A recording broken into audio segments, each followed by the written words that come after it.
Hello, Jennifer Priest here, and I want to share with you how to make this really cool altered book using stencils from Stencil Girl. You don't need a cat, it's not necessary, but it helps.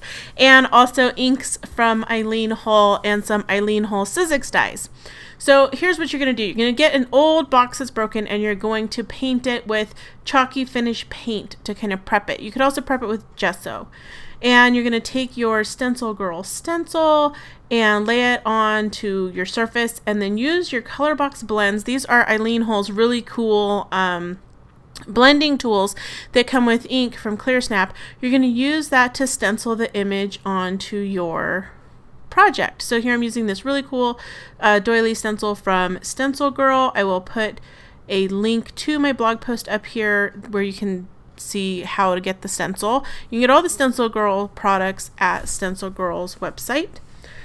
So here, after I've stenciled, I'm just going to kind of fill in those corners with some of the Color Box Blends ink from Eileen Hull. Now this is a pigment-based ink. It's actually the Crafters ink from, or is really similar to the Crafters ink from ClearSnap. So it has a long dry time, so you can blend it and do all these great things, and then to get it to dry, you want to heat set it with a heat gun or paint something over it. So while I'm letting that kind of sit and do its thing, I'm using this really fun die from Eileen Hull's line with Sizzix to make some flowers. And this is just some scrap fabric I have. I like to shop the remnant section because you can get some really neat, interesting fabrics for not a lot of money, and they're great for making flowers. So for that one, you needed a piece of fabric and fold it in a square, and then you would put the corner in the die and then die cut it. And on that same die, there's a die to make this like fringe. So for that you need strips. So I cut strips and then die cut those to make the fringe.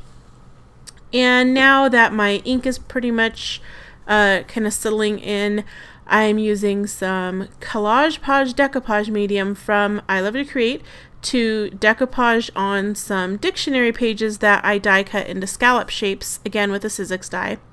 And Collage Page is from I Love to Create. It's one of my favorite decoupage mediums ever. And just I'm repeating the kind of same motif that's on the lid on each side of the box. So I'm using that same Stencil Girl doily stencil with the Color Box Blends to stencil a partial doily onto the side of the box, and then I'm decoupaging on a partial dictionary paper circle with my Collage Page just to keep this all tied in together with the same theme going on. Now, what's cool about Collage Page decoupage is you can paint it on top to seal your work, especially if you're working with something like ink. You want to seal it so it doesn't smear later. And I have a little knob here that I'm going to put onto the box. So I painted that with some metallic gold paint, and then I'm dry brushing the paint onto the box to kind of blend everything together.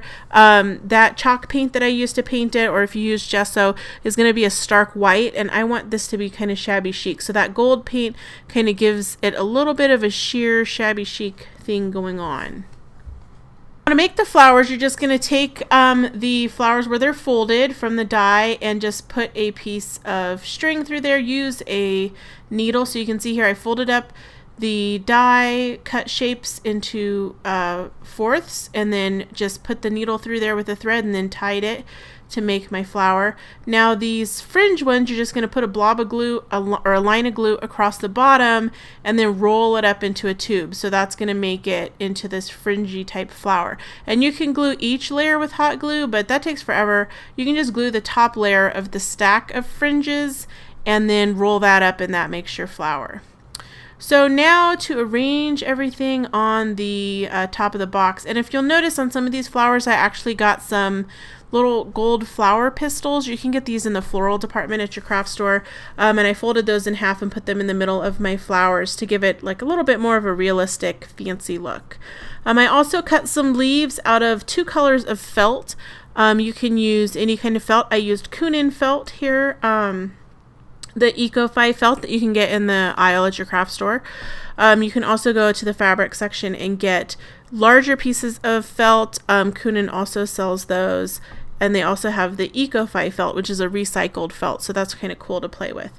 So you're just going to layer some leaves and then layer your flowers onto the top of the box to cover the box. And you want to kind of alternate flowers. Like you don't want two of the same type right next to each other. So having 3 different types of flowers here is really going to help make this look cute. Now I have some other felt flowers sitting there on the side that I decided not to use.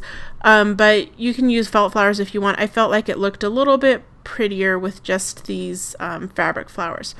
Now the back of my box where the hinges are is really ugly, so I took some lace and I cut strips of it, and then I'm kind of folding the ends down because I don't want it to fray and gluing that down with hot glue. And then I'm going to take these little like strips and add them over the hinges, and it's going to kind of reinforce the hinges and also give it kind of this worn old trunk look. So that's a good way to cover up stuff that you don't like. Put some lace on it. And I just use hot glue to glue those on, so super easy to do and it dries fast. You can also use fabric glue, but that takes longer to dry. And then here I'm just taking my hot glue and kind of running a bead around the edge of the lid and putting this really fun lace right onto the lid. So you could put the glue onto the lid, or you can put the glue onto the lace. You'll less likely have blobs if you put the glue on the lace, because if you put it on the box and press it down, then the glue can ooze out from the lace.